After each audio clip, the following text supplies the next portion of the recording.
The night everything cracked open started with just one sentence, the kind that slices clean through a life you thought was solid. My dad looked straight at me across the dinner table, no hesitation, no shame, and said, "We spent your savings on someone better." For a second, I honestly wasn't sure whether it was the silence or my heartbeat that hit louder. My name is Ava Reynolds.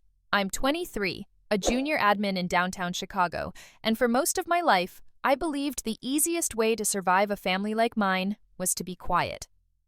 Not because I didn't have things to say, but because noise always seemed to make things worse. I grew up in a home where calm meant tiptoeing and peace meant swallowing your own needs so someone else could take center stage. That someone was always my younger brother Noah. People used to say he had potential, as if it leaked off him like cologne, something the rest of us were supposed to breathe in and applaud. Mom and Dad fed that potential with everything: money, attention, praise. Meanwhile, I learned how to pack my own lunches, walk myself to school, and make do with little because you're practical, sweetheart. You don't need much. By the time we hit our teens, the favoritism wasn't even subtle. Noah got bikes, gaming systems, new sneakers from the mall. I got gentle pats on the shoulder and a slice of birthday cake that tasted like a polite obligation. If I won an award, Mom would clap on cue while Dad whispered, "Just wait. Noah's time is coming." And I believed them. God, I believed everything they said back then. When I turned 16, I started working part-time, filing in a small office, then weekend shifts at a cafe. Every dollar I earned, I saved. Slowly, it piled up into something real, something mine.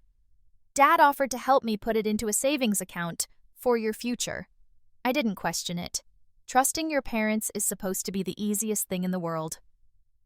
Years later, at 23, living in a tiny city apartment with thrift store frames on the walls and a dying plant on the sill, that savings was my safety net. Rent cushion, maybe a used car one day. Proof that I could build something on my own terms. And for the most part, I did. Life was small, steady, unremarkable. Except for every other weekend when I visited my parents. Not for them, for Grandpa. He always managed to be there when I was. He'd never outright say he saw the imbalance in our family, but his questions were sharp in all the right places. "You holding up okay, kid? They treating you fair?" I always said yes. The warning sign slipped past me at first. That Wednesday night was like any other. Tired city, cold train air, leftover pasta reheated in a bowl I'd chipped years ago. Then I opened my laptop to check my account, like I always did at the end of the month. The number almost didn't register, like it belonged to someone else's disaster. Nearly empty. I refreshed. Again. The recent activity showed a trail of withdrawals and transfers I didn't make. Not mistakes, not one-off errors. A pattern. Quiet, calculated. Someone counting on the fact that I rarely complained. The next day, I drove to my parents' house like my lungs were full of stone. Mom hovered in the kitchen humming, pretending everything was perfectly normal. Noah lounged on the couch with a brand new laptop. Sleek, expensive, the kind I'd never owned. "Nice laptop," I said. "Yeah," he said, barely glancing up. "Dad said I needed something good for my classes." Classes, programs, supplies, and investment. The word made my stomach twist. Mom chimed in without looking up from the cutting board. "Be supportive, Ava. He's at an important age." I worked at his age, I wanted to say. Instead, I swallowed the truth like I always had. Later, Dad walked into the kitchen, calm as ever. When I asked about my savings, he didn't flinch. "We used it," he said. "For what?" "For your brother. He needed opportunities. You're already stable." As if having less made me less deserving. That night, after everyone went to bed, I opened the drawer Dad had rummaged through earlier. What I found wasn't an accident. It was a plan. A folder with my name on it, filled with paperwork to open a loan. In my name. My hands should have shaken. Instead, something inside me finally stopped. fear didn't disappear. It transformed. The next morning, I went to work like a ghost wearing my own body, and by lunch, my mind had stitched itself into something sharp. I met my friend Lily, told her everything, and she whispered what I already knew but hadn't admitted. Ava, that's illegal. Illegal. The word felt heavy, cold, strangely steadying. That evening, I drove to Grandpa's house, the one place where truth didn't echo back as guilt. He listened, jaw tightening with every detail. They're counting on you staying quiet. You can't let this go. I didn't plan revenge. I planned clarity, proof, a boundary I'd never drawn before. And the moment to reveal it came faster than I expected. The family dinner Mom insisted on hosting when Grandpa announced he'd be visiting. I arrived exactly on time, folder in my bag, heartbeat level. Something in the air felt wrong immediately. Forced smiles, too fast movements, the kind of tension that fills the walls like smoke. Dinner began with small talk, clinking forks, the smell of roasted chicken. Then Dad glanced at me and said the sentence that cracked the night open. "We spent your savings on someone better." And that's when the room stopped breathing. The second Dad said those words, someone better, the air in the dining room shifted, like the walls themselves recognized a fault line opening. For a heartbeat, no one moved. Noah froze mid-chew. Mom's fork clattered against her plate, and Grandpa, he rose from his chair so slowly it felt like time bent around him. His voice came out low, hard enough to cut through bone. "Name that someone. Now." Dad didn't cower, but something flickered in his eyes. Something he tried to hide behind irritation. "Dad, this isn't your business. We made decisions that were best for the family." "For the family," Grandpa repeated, like the words tasted wrong in his mouth. My pulse hammered in my ears, but I didn't look away. I reached into my bag. The folder brushed my fingertips like a reminder of who I finally decided to become. "I brought something," I said. The second the papers hit the table, the room fractured. Pages of withdrawals, transfers, unexplained payments, all lined up in perfect damning order. The loan application sat on top like a final betrayal. Mom's breath stuttered out of her. "Ava, where did you get these?" "In your kitchen drawer," I said. The one Dad thought I'd never open.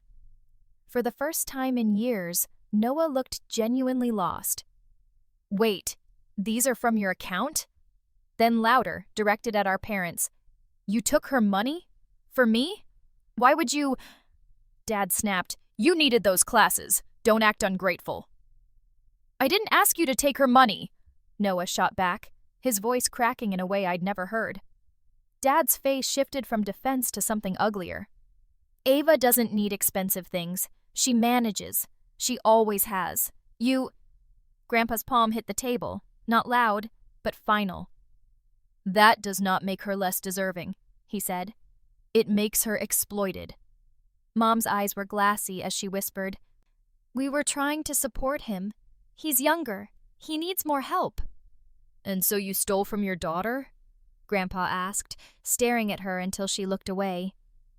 "At her expense? At her future's expense?" Then he looked at me. Not as if I were fragile, but as if I finally mattered. "Ava," he said, "tell them what you want." No one had ever asked me that, not once. The silence that followed was mine to shape, and it felt like touching something sacred. "I want my savings returned," I said.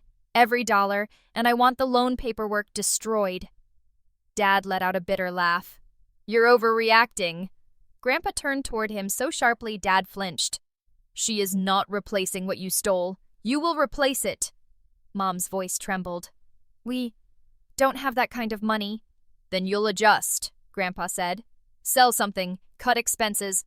Figure it out, because if Ava files this as financial abuse, the consequences won't be pleasant." That word, abuse, hit the table like a gavel. Dad finally broke, not with a shout, but a collapse. His shoulders sagged as if a lie he'd believed for years had finally turned on him. "Fine," he muttered. "We'll pay it back." "And the loan?" I asked. A long beat passed. Then he swallowed hard. "I'll shred it tonight." Grandpa nodded once. The verdict delivered. Good. But it didn't feel good. It felt like standing in the middle of a house that had already burned down, ashes settling around my shoes. I collected the folder, stood up, and said the first boundary my family ever heard from me.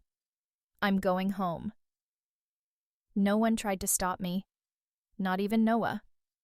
Dad stared at his plate like it might explain what he'd become. Mom blinked rapidly, trying to gather tears that refused to fall. Grandpa didn't smile, didn't nod. He simply watched me go with an expression that said, "Finally." Outside, the cold air slapped my cheeks, but it felt clean, like the first deep breath after holding one too long. The sky above their house was the same sky I'd always known, but something in me no longer belonged there. The next few weeks were a strange kind of quiet. Not peaceful quiet, rebuilding quiet. My parents returned the money in installments, each one arriving without a word attached. No apology, no explanation, just numbers filling a space they had emptied. Grandpa kept checking in, a call here, dropping off groceries there, never asking for details, never pushing, just making sure I didn't mistake solitude for abandonment. Noah showed up once, standing in my doorway with his hands shoved deep into his hoodie pockets. "I'm trying to do better," he said. It didn't fix what happened, but it wasn't nothing. So I let him say it. I kept my distance otherwise. I focused on rebuilding the stability I thought I'd lost. Budgeting, organizing files, setting up safeguards. I slept lighter now, but I woke up stronger. Still, even strength has a shadow. The night before the final installment was due, I couldn't shake a feeling. Something tight, something off. Like the ground under my life was shifting again. And I was right. Because the next morning, before the sun even rose over my apartment building, my phone lit up with a call from an unknown number. I almost ignored it. Almost. But something, instinct, dread, fate, made me answer. The voice on the other end was breathless, unsteady, and definitely not one I expected. "Ava, it's me. You need to come home. Something happened." It was Noah, and his voice was shaking. Noah's voice was trembling so hard it barely sounded like him. "Ava, please, just come home. It's bad." For a second, all I heard was the whisper of my own breathing in the dark apartment. That familiar instinct, the one trained into me since childhood, urged me to rush over immediately, to fix things, to absorb the crisis like I always had. But a newer instinct, sharper and hard-won, warned me to be careful. "What happened?" I asked. A pause, a shaky inhale. "Dad, he didn't shred the paperwork." My heart plummeted. "What do you mean he didn't shred it?" "He tried to submit it," Noah said, voice breaking. "He actually tried to push the loan through. I found the letter from the bank. They flagged something and called the house. I confronted him, and everything blew up." The cold in my apartment turned icy. "Where's Grandpa?" "He's here," Noah said. "But, Ava, he's furious. I've never seen him like this. Dad's losing it, Mom's crying, and Grandpa—" Another shaky breath. "He wants you here before he decides what to do." My coat was on before I realized I'd moved. The drive felt both too long and not long enough, my fingers gripping the steering wheel the whole way. Streetlights blurred past like smudges of gold. Dawn hadn't even broken yet, but it felt like a storm was already tearing apart the world I grew up in. When I pulled into the driveway, the house looked the same, but the air around it felt different. Weighted. Tilted. I stepped inside without knocking. The scene waiting for me felt like the aftermath of a small earthquake. Mom sat on the couch, eyes red and hands twisting a tissue into shreds. Dad paced in tight circles near the dining room doorway, face blotchy with anger or panic, maybe both. Grandpa sat in his usual chair, cane resting at his knee, expression cold enough to freeze the walls. Noah stood near him, arms crossed, looking like he'd aged 5 years overnight. The second Grandpa saw me, he straightened. "Ava, sit." Dad snapped. "Dad, this is a private family matter." "This is family," Grandpa said sharply. "And you stopped having the right to privacy when you tried to commit fraud against your own daughter." The word fraud hung in the air like a thunderclap. Mom choked on a sob. Dad looked at me then, really looked, and what I saw wasn't remorse. It was desperation wearing a thin mask. "I wasn't going to hurt you," he said. "It was temporary. You have a good job, you could have—" "No," I said quietly, and the word surprised me with its strength. "I couldn't have—" He shook his head. "You don't understand the pressure we're under." "No," Grandpa cut in. "You don't understand. And that's the problem." Dad laughed. A sharp, wounded sound. "Of course you take her side. You've always—" Grandpa slammed his cane against the floor, the crack echoing through every corner of the house. "I take the side of the person you exploited," he said, "and who you thought would never fight back." Silence. Then Grandpa turned to me. His voice softened just a little. "You tell us what happens next." I felt every eye in the room on me, the weight of it, the fear, the hope, the dread. All of it pressing against my ribs. A few months ago, I would have folded, I would have cried, I would have apologized for making things uncomfortable even though the harm wasn't mine. But not now. "I'm filing a report," I said. "Fraud, unauthorized withdrawals, attempted identity misuse, all of it." Mom gasped. Dad's face drained of color.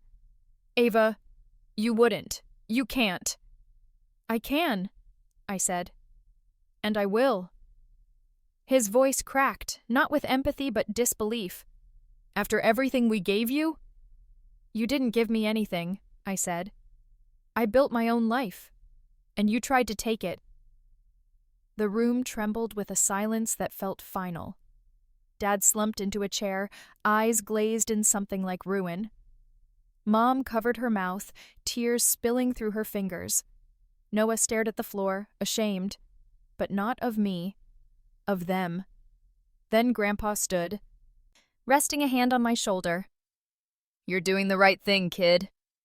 For the first time in years, I believed it. I left the house with the morning sun rising behind me, casting long shadows across the lawn. My hands shook as I got into the car, but it wasn't fear anymore. It was release. A boundary holding firm. A future unburdened. The report didn't happen in a blaze of drama. It happened in a small office with neutral walls and a calm representative who listened carefully, asked questions, and documented every detail. My details. My truth. The case moved slowly, quietly. But the impact wasn't quiet at all. My parents withdrew completely, not out of punishment, but consequence. Self-inflicted. Every relationship has a breaking point, and they ran right through mine. Noah visited more often. Sometimes he brought coffee, sometimes apologies, sometimes nothing but silence. But the silence felt honest, free of expectation. For once, we were learning how to be siblings without the weight of favoritism tipping the scale.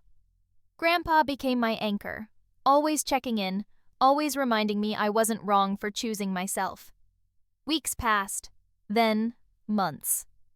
And one afternoon, while standing on my small balcony in the city, watching the sun sink behind the buildings, I realized something I'd never known before. Quiet didn't have to mean invisible. Silence didn't have to mean surrender. And boundaries weren't walls. They were doors I finally knew how to close. My parents never paid back more than what they owed. They never apologized. They never tried to explain. But they never crossed the line again, because now they finally saw it. And so did I. If you've ever had to rebuild yourself after the people who were supposed to protect you were the ones who hurt you, I hope you know this. You are not wrong for standing up. You are not unkind for wanting respect. And you are never, ever alone in choosing yourself. Sometimes survival is quiet. Sometimes healing is loud. But freedom is knowing you finally stopped shrinking to make room for people who never saved any room for you. The price of quiet is high, but the cost of never speaking is higher.